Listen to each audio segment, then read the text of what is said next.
Tom and Mike were school buddies, the whole 9 yards, first grade until they graduated high school. So close when one sneezed the other blew his nose, your typical Vel and Crow couple of guys. Tom had an idea for a weird Halloween. They were out at coffee time checking out girls, waitresses mainly. Tom blew in Mike's ear, who was looking at a new girl who was in the restaurant. Mike tells Tom, "Dude, I'm not following you anywhere." "No dude, I was giving you a refill of air. This Halloween let's visit a graveyard." "Okay Tom," says Mike, "you who are afraid of Grand Theft Auto. The game is too weird, it is full of gross endings," says Mike to Tom. "No really," says Tom, "that would be great, we can see a lot of kids playing jokes and scared dudes acting brave." "Like me," says Mike, scared like a child. Tom slapping Mike on the arm. Tim gets up from the table, heads to the register to pay the check.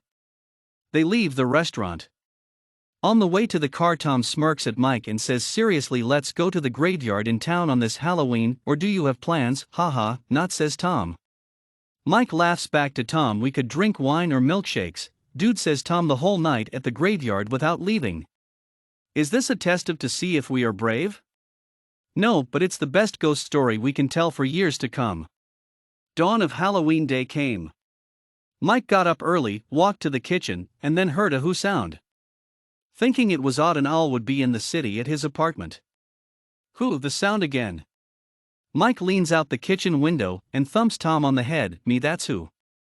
"You dipwit, why are you trying to scare me? Let's go out for breakfast." Mike got ready and the guys headed in the car to Michelle's dinner, their true and faithful dinner. They were at the night Tom got the graveyard idea to begin with. "You know it's 11 a.m., don't you? We've been sipping coffee after the pancakes a couple of hours ago for a while. My nerves are going to be shot tonight." "Nah, well, you could pee your pants or at the most soil, but well, you can bring a change of cloths tonight. As for me, I have gunny sacks in the trunk of the car." Mike says, "What for?" "No, I don't want to know." "Do you have shovels too, and why?" "No," says Tom. "What kind of weirdo do you feel I am?" "Well, I don't know your average graveyard weirdo," Mike responds. Night fell, the guys drove slowly past the gates of the graveyard, then pulled up to the curb to park. "Okay," said Mike, "but what are the gunny sacks for?" "To sit on the ground in the graveyard area." "Oh, okay," says Mike, "I see, smart." While entering the park, Mike hears a crunch. "Sorry," said Tom, "I brought soda and potato chips." "Any comics?" "No, Mike, why? I could use a hero right about now."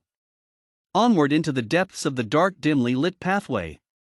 Graves to the sides of the guys, and in front of them. Tom told Mike, "We want to sit in the back to get a view of what's going to happen tonight." Truer words were never spoken. As it approached midnight, you could see ghosts flying back and forth on the lawn.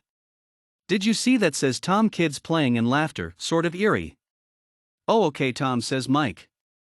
"There are no such thing as ghost." "All right," says Mike. And growl came from the right of the graveyard. "Dogs," said Tom. "Hey, did you ever see hounds here?" "No." "Oh, okay," says Mike. "Weird music though, that's me humming," says Mike. The glow of the moonlight added to the scare of the evening. Mike passed out from fear. Mike woke up at dawn, his hands and feet tied, and if that weren't enough, he was in one of the gunny sacks.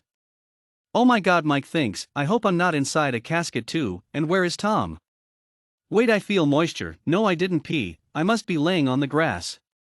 Or it may be blood, maybe Tom got the worst of the night and dogs don't tie people up." Mike yelled out. No answer. He yells Tom again, no answer. This is a big graveyard, Tom could be in any grave. Oh my God. After pulling and stretching on the ropes on his hands, Mike got loose. He took the gunny sack off. There in the tree was Tom, gutted. Blood oozing from his eyes, clumps of guts mangled on his shirt and ground. Mike ran for his life. "Help, help," Mike yelled. Mike got to the car and realized Tom drove. Back he had to go to where Tom's body was hanging and get the keys.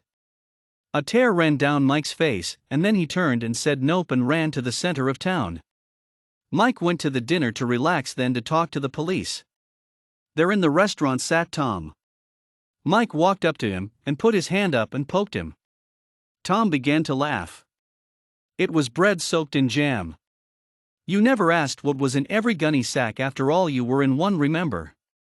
Mike got mad and left the dinner. Mike came back with the caretaker of the graveyard. Go ahead and tell Tom here about the kids. No kids, says the caregiver. Fella, don't you believe in ghost? Tom laughed. No. Then explain the Holy Ghost. Do you believe in that? Yes, said Tom. Then you should believe in the devil because God mentions him in the Bible. Okay, said Tom, you have a point. The caregiver leans closer to Tom and says, mark my words, it weren't funny, and by the way, I ain't got any dogs nader.